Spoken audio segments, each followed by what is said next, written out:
Terima kasih kepada moderator yang telah mempersilahkan saya untuk berbicara. Assalamualaikum warahmatullahi wabarakatuh. Selamat siang, salam sejahtera bagi kita semua. Yang terhormat Dewan Juri, yang saya hormati kakak-kakak panitia, yang saya hormati tim lawan dan juga para hadirin yang saya muliakan. Sebelum memulai, izinkan saya memperkenalkan diri terlebih dahulu. Perkenalkan, nama saya Nabila Hassan Nur Azizah selaku pembicara pertama dari tim oposisi yang berasal dari SMA Negeri 1 Lembang. Di sini saya bertugas untuk menjelaskan definisi dari mosi kali ini, menjelaskan latar belakang mengapa mosi ini perlu dibahas, serta menjelaskan poin-poin penting yang akan ada dalam argumen. Tim kami sangat tidak setuju terhadap mosi kali ini yang menyatakan bahwa orang tua wajib untuk mengikuti tes kelayakan sebagai syarat memiliki anak. Sebelum memulai ke argumentasi, izinkan saya untuk mendefinisikan beberapa kata kunci seperti orang tua, kelayakan, dan juga anak. Di sini saya akan memberitahu definisi dari orang tua menurut Kamus Besar Bahasa Indonesia. Orang tua adalah ayah, ibu kandung, atau orang yang dianggap tua, atau orang-orang yang dihormati, disegani, atau di kampung seperti tetua. Sedangkan pengertian orang tua berdasarkan pendapat dari para sarjana atau ahli adalah, menurut kami Nasution, orang tua merupakan setiap orang yang bertanggung jawab dalam suatu keluarga atau tugas rumah tangga yang dalam kehidupan sehari-hari disebut bapak atau ibu. Sedangkan menurut Hurlock adalah menurut Hurlock, orang tua merupakan orang dewasa yang membawa anak ke dewasa, terutama dalam masa perkembangan. Dari situ kita bisa mengetahui bahwa orang tua adalah seseorang yang dewasa yang bertanggung jawab terhadap masa perkembangan anak dan juga bertanggung jawab terhadap keluarga. Sedangkan untuk definisi kedua yaitu kelayakan. Kelayakan diambil dari kata dasar layak. Layak dalam Kamus Besar Bahasa Indonesia disebut wajar, pantas, patut, mulia, atau terhormat. Sedangkan kelayakan sendiri memiliki arti dalam Kamus Besar Bahasa Indonesia adalah perihal layak, patut, pantas, kepantasan, kepatutan, atau perihal yang dapat pantas atau patut untuk dikerjakan. Di sini kita bisa mengambil kesimpulan bahwa kelayakan adalah suatu hal yang pantas atau wajar jika dilakukan. Sedangkan definisi ketiga adalah anak. Anak yang merupakan kata kunci dari argumentasi kali ini. Anak menurut Kamus Besar Bahasa Indonesia adalah keturunan yang kedua atau manusia yang masih kecil. Sedangkan menurut WHO, definisi anak adalah dihitung sejak seseorang di dalam kandungan sampai usia 19 tahun.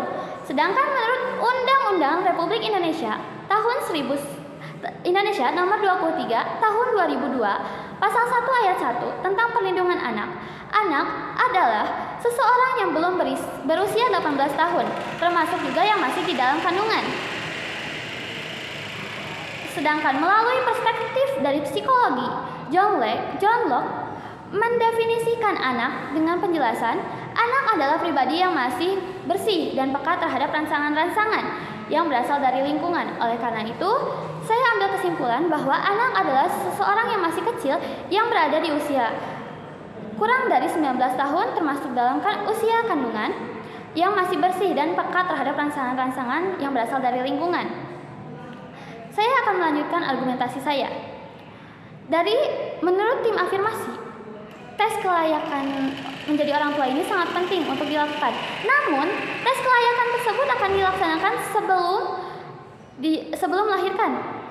Namun, ada beberapa kasus seperti dalam segi kesehatan mental yang dinamakan baby blues syndrome adalah gangguan kesehatan mental yang dialami wanita pasca melahirkan. Nah, misalnya, jika seseorang dikatakan layak untuk memiliki anak sebelumnya, namun ketika pasca melahirkan akan ada gangguan baby blues ini, orang tersebut akan dikatakan tidak layak. Mengapa? Karena ada dalam beberapa kasus orang tua tersebut yang mengalami baby blues syndrome akan membahayakan nyawa anaknya, bahkan menghilangkan nyawa anak tersebut.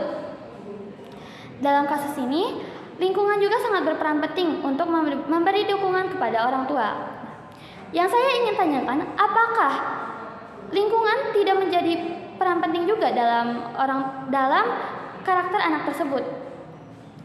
Karena yang Anda akan bahas adalah hanya orang tua saja yang dites kelayakannya, tidak dalam lingkungan. Padahal, lingkungan sendiri sangat berperan penting dalam karakter anak tersebut. Mengapa? Karena misalnya jika seorang sudah diajarkan hal-hal baik dari orang tuanya di rumah tersebut atau di lingkungan keluarga, namun tidak menjamin di lingkungan sekitar anak tersebut akan diberi pengaruh yang baik.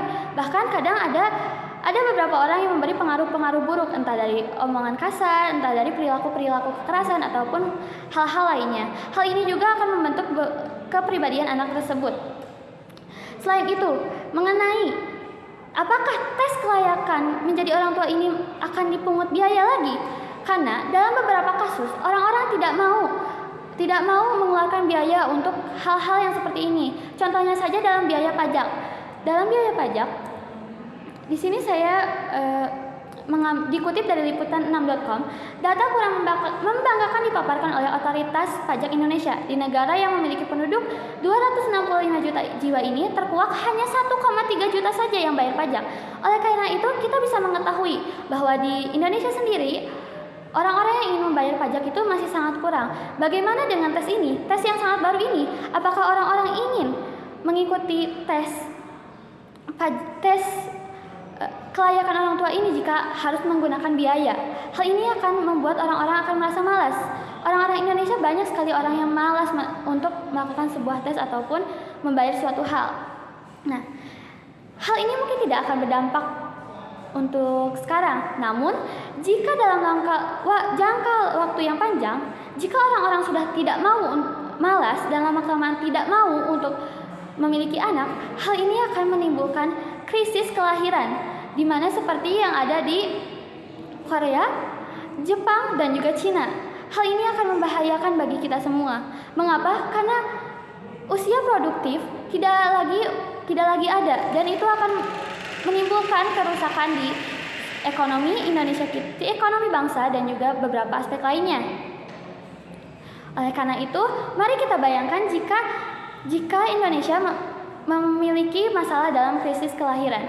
Hal ini akan menimbulkan banyak kerugian, entah dari seperti yang saya katakan lagi, dari lingkungan, segi ekonomi, dan juga dari pendidikan. Mungkin banyak kualitas-kualitas yang bagus, namun jikalau hal itu sedikit, hal itu juga akan merugikan bagi kita semua. Oke, baik, begitu dari saya. Sekian, terima kasih.